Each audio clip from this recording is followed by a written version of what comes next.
Assalamualaikum warahmatullahi wabarakatuh. Assalamualaikum warahmatullahi wabarakatuh. Perkenalkan, nama saya Ahmad Yuda Pratama Putra dengan NIM akhir 101. Saya dari HES 5E akan mereview materi tentang sosiologi hukum dari materi pertama sampai terakhir. Yang pertama ada pengertian hukum. Sosiologi adalah ilmu yang mempelajari hubungan manusia dengan kelompok-kelompok. Dan sedangkan hukum adalah ketentuan-ketentuan yang menjadi peraturan hidup suatu masyarakat yang bersifat mengendalikan, mencegah, mengikat, dan memaksa. Ketentuan-ketentuan yang menetapkan sesuatu yang boleh dikerjakan, harus dikerjakan, dan terlarang untuk dikerjakan. Sosiologi hukum didefinisikan sebagai suatu cabang ilmu pengetahuan yang secara analitis dan empiris menganalisis atau mempelajari hubungan timbal balik antara hukum dengan gejala-gejala sosial lainnya. Yang kedua, hukum dan kenyataan masyarakat. Hukum dan kenyataan masyarakat adalah hubungan antara norma hukum yang dibuat oleh negara atau institusi formal dengan realitas sosial yang terjadi di tengah masyarakat. Konsep ini menyoroti bagaimana hukum sebagai aturan yang ideal seringkali berbenturan atau justru menyatu dengan praktik, kebiasaan, atau budaya masyarakat.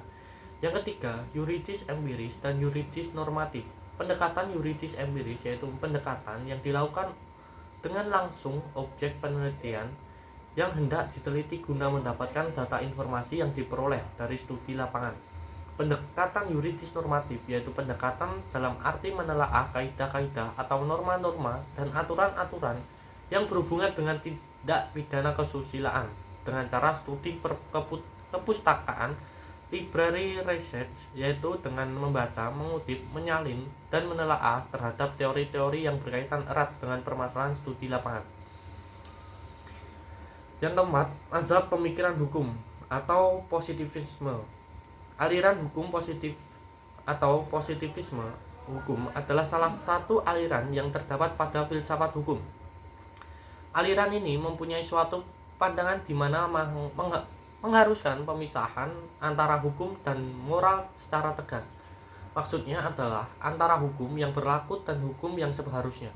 Yang kelima ada mazhab pemikiran hukum atau sosiologica jurisprudence. Sosial merupakan salah satu aliran dalam filsafat hukum.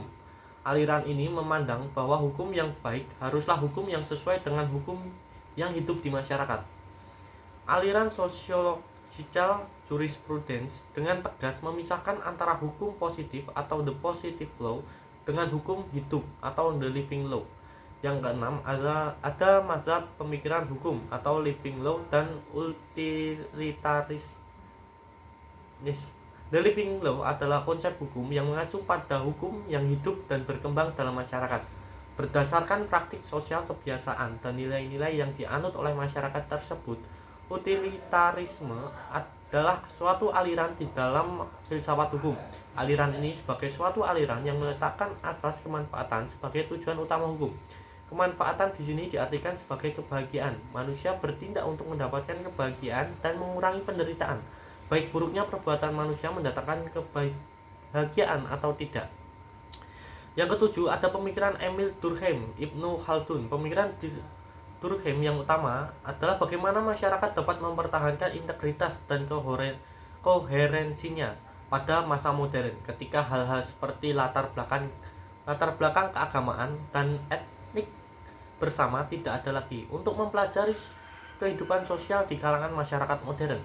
Durkheim berusaha menciptakan salah satu pendekatan ilmiah terhadap fenomena sosial.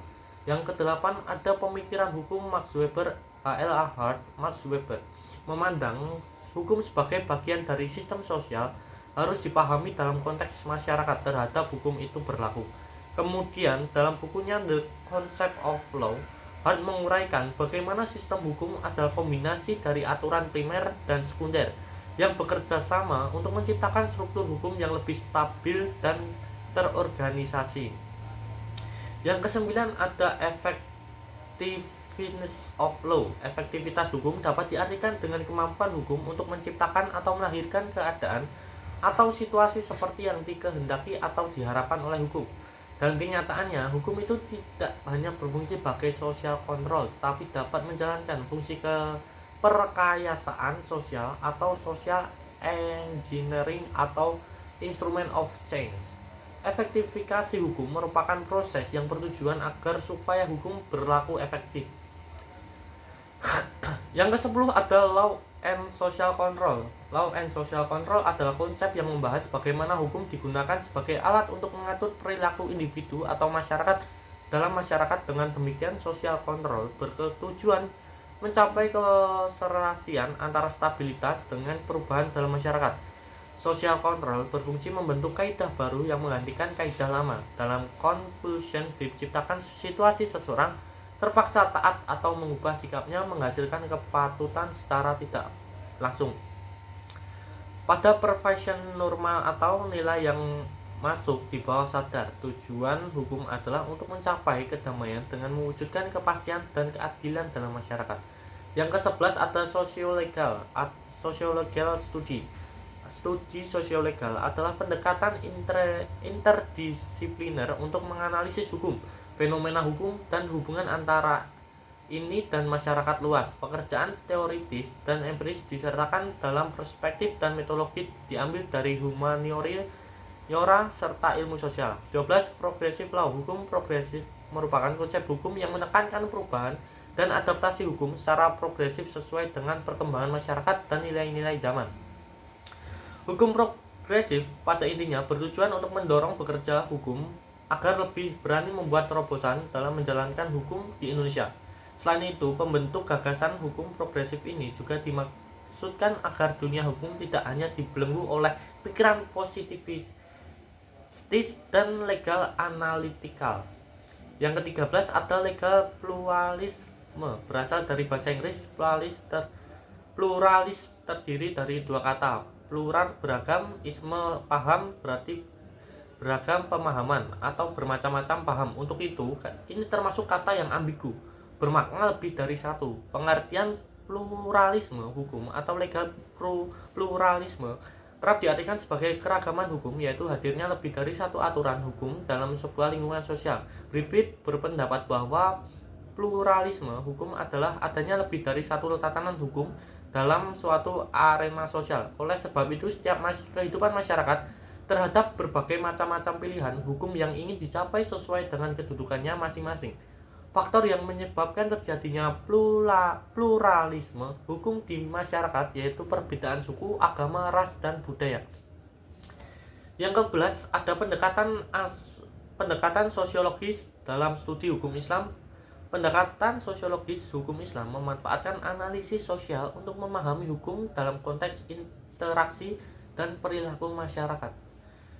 Sosiologi hukum melihat hukum sebagai produk dari dinamika sosial, politik, dan budaya, serta sebagai alat untuk merekayasa perubahan sosial. Dalam konteks Islam, pendekatan ini mengkaji hukum berdasarkan Al-Quran dan Hadis, sambil mempertimbangkan perubahan sosial dan perkembangan zaman. Mungkin itu saja yang bisa saya sampaikan, kurang lebihnya saya mohon maaf. Wassalamualaikum warahmatullahi wabarakatuh.